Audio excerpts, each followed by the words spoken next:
What is going on, MMAMotion? This is Danty, and joining me today is Tufts Tyler Diamond. Well, let me fix my microphone. Tyler, welcome to the show. What's going on, brother? I'm doing good, doing good. How are you? Doing great. All right, glad to hear it. So, thank you for joining me. For taking time out of your busy schedule. So let's make it quick. So, I wanted to talk a little bit about Tough because I see you're quite dominant among the competition in the season, this current season, and now you're going into the semifinals against Cucciniello. So tell me about I guess what your mindset is going into the semifinals.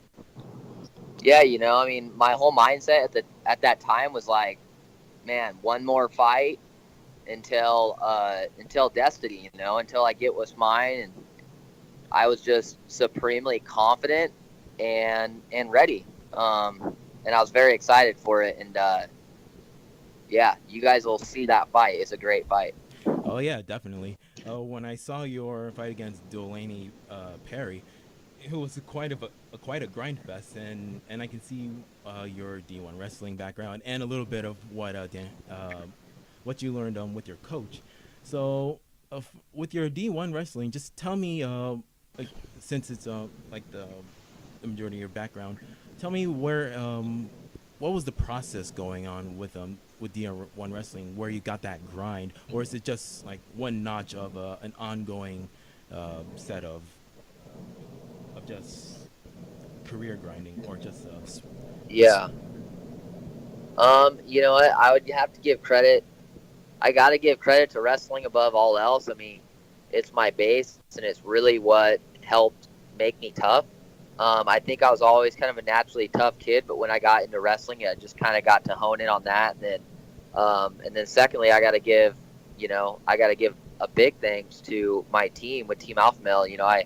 I grind day in and day out with some of the best guys in the world, and that really helped prepare me for this competition, especially since we had two guys that have been in the Ultimate Fighter, uh, in the whole series that has been going on, and TJ Dillashaw and Chris Holdsworth. So I was able to get some advice from Chris, and yeah, I just really made sure to enjoy the moment and just work as hard as I possibly could the whole time.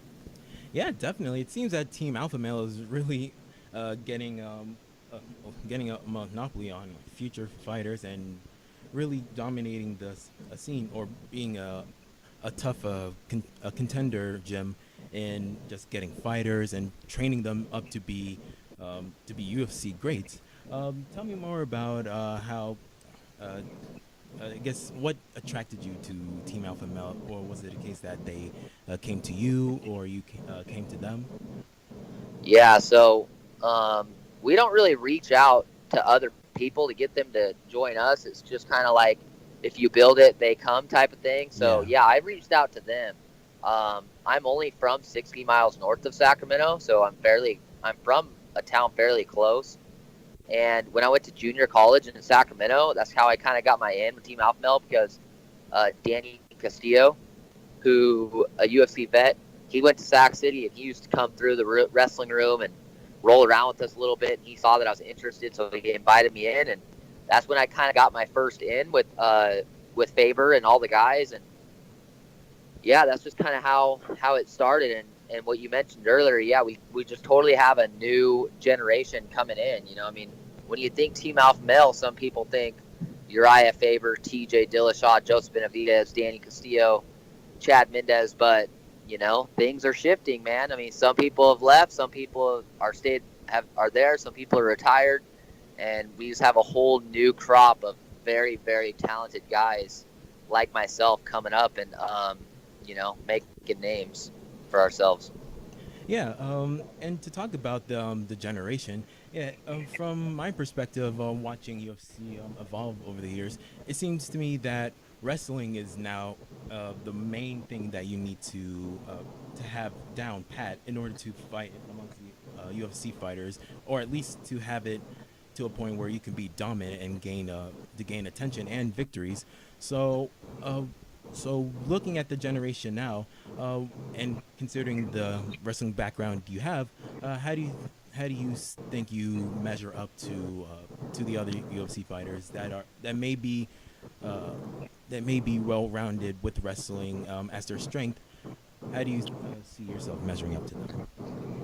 Man, I see myself measuring up to every single 145er in the UFC very good.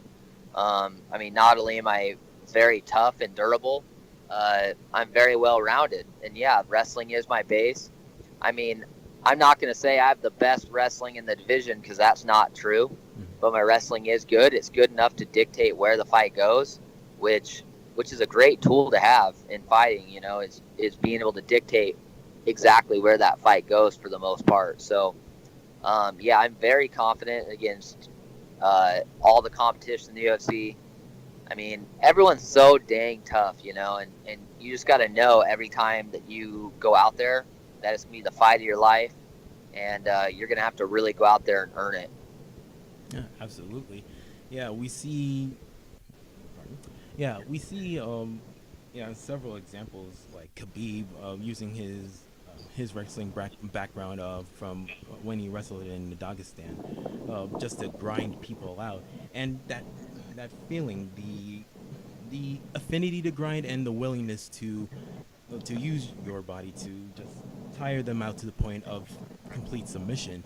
Uh, what would you say is I guess, what gave you the predisposition to choose like the grind life? You know, the wrestling mindset to just tire out your opponents. What was it a combination of? You know, I mean, well, I started wrestling obviously, but you know, you brought up a guy named Khabib. Right. When I think of that, I think of Khabib obviously, but I think of a guy who does it just as well, in my opinion, and a guy on my team named Darren Elkins. I mean, everyone tries to emulate their fighting style of other people. When it comes to overall toughness, heart, and just durability, Darren Elkins, I would give the nod hands down over anyone. That guy is incredible, and I've definitely tried to take a piece of his game for myself when it comes to that grinding style. And just, you know, Elkins doesn't beat a lot of people because he's necessarily technically better than them, but he'll beat them because he literally makes guys quit, and he gets them so damn tired that, quite frankly, they just don't really want to fight anymore. Yeah, I see. Yeah, I noticed through a lot of like a lot of what you said through your answers that you're quite well grounded. You have this sheer confidence you have in yourself, but you stay well grounded. You stay humble. Uh, would you say that this would give you an advantage if you were to get into the UFC? This kind of walk quietly with a big stick. With a big stick. Yeah, exactly. Yeah, no, that's true, man. What you said is spot on. Like, I am a very confident guy, and you have to be when you're fighting other guys. Like, if you're not confident, you've already lost. So, yeah, I think mentality is a huge part of the fight game, and that's certainly something that I take pride on, is having the right mentality, having the right mindset to go into battle. So, yeah, man, I mean, I'm always going to stay me. I'm always going to be that kid from Orville, California, representing, you know, my family and my community and this and that. I'm never going to be too big or too important for anyone or anything necessarily. But, yeah, man, I mean, my mentality, I think, is what will ultimately help me out the most in the UFC. Yeah, definitely, and it's quite an admirable quality to have. Like, I would say inside and outside the ring. I mean, you talk about your previous interviews having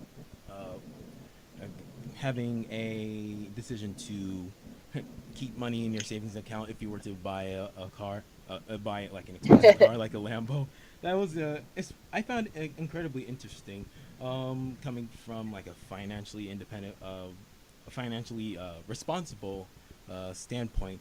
Uh, uh, would you say that will separate you from, I guess, people who are trying to get a superstardom or lusting for superstardom, but you wish Yeah. to keep that, I guess, the humble yet officially tight standpoint, this mindset? Yeah, a lot of people they get money and they buy this and this and that, and that's totally fine. If you work hard, you make money, you spend it on whatever the hell you want. But Right. me personally, uh, I guarantee you, if I make a lot of money in my career, I'm gonna have a lot of money after my career. I'm gonna be very smart.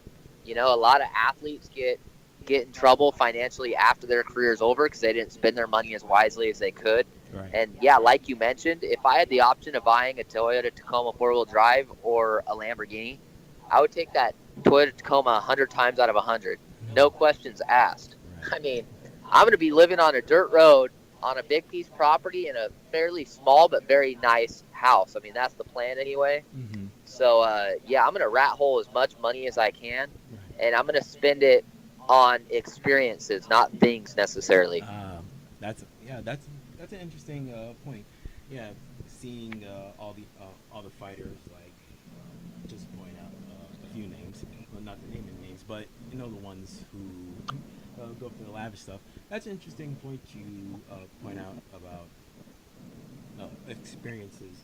Um, Basically, yeah, fighters who don't make a lot of money, but sure to make a lot to make it go a long way. Kind of like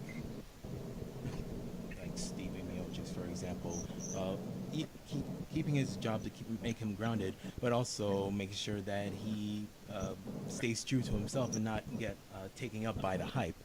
So, going back to your mindset, well, would you say that at a certain point you would want to, I guess, take a step back, or yeah, take a step back if you see at any point you get caught up into the hype or your own hype, despite your confidence in yourself, and try to, I guess, reevaluate where you want to go. Yeah, I mean, you can definitely get caught up in your own hype. I think it's really easy to do. So it's very good to take steps back every once in a while and really think of where you came from, full of that and appreciative. And you just gotta, you just always have to keep in mind, at least what I do is that I'm human. Right. Everyone is human. We all make mistakes. No one is really, no matter what family you're born into with whatever monetary success, we're all the same. Mm-hmm. We all have the same, I mean, just, it's very hard to explain. I mean, just to me, we're all born as equals. Doesn't matter what skin color, uh, race, or sexual orientation or anything like that. None of that matters. Mm-hmm. We're all the same. We're all on an equal playing field, and that's how it should be. So it doesn't matter what you accomplish in this life. You can't be thinking that you're God all of a sudden. It's just people remember how you made them feel. They don't necessarily remember what you did. Right. So that's something that's very important to me, is that I want to help a lot of people out, and I want people to have positive experiences from me. I don't necessarily want them to remember, like, hey, he did all these great things, but he was kind of a jerk. Right. You know what I mean? Yeah, yeah, I get you exactly. It's kind of like I guess the thing about the pharaohs, even though they buried them with all their belongings, they're at the end of the day they won't be able to take that with them. But it's only their legacy that they leave behind. So Absolutely. right. So just to wrap things up and bring it back to UFC, so you'll be facing him in the semifinals. What will be your mindset against facing Cucciniello? Yeah, Cucciniello. My mindset is that I wanted to make the fight super, super exciting, and I wanted to put an exclamation mark on the last fight of the competition. So I went out there looking for blood, guns a-blazing, and especially since my fight against Dulani, I felt like wasn't that entertaining, and the reason being is I had to get through that fight injury-free. I only had 8 days till the next fight. So I kind of wanted to make up for that fight by really going after Jay and making this fight super exciting, which I feel we both did. Absolutely. That sounds great. Well, I definitely look forward to the upcoming weeks of Tough and just to see how well you perform. So, Tyler Diamond, thank you very much for joining me. I know you were just busy with your schedule, so I'll just leave with that. Thank you very much. Yeah. Wednesdays are very busy days for me, man. But absolutely no problem. I'll make the time Oh, no anytime. problem. I appreciate you guys even wanting to do this with me. So thank you. Oh, the pleasure's all ours. Be well.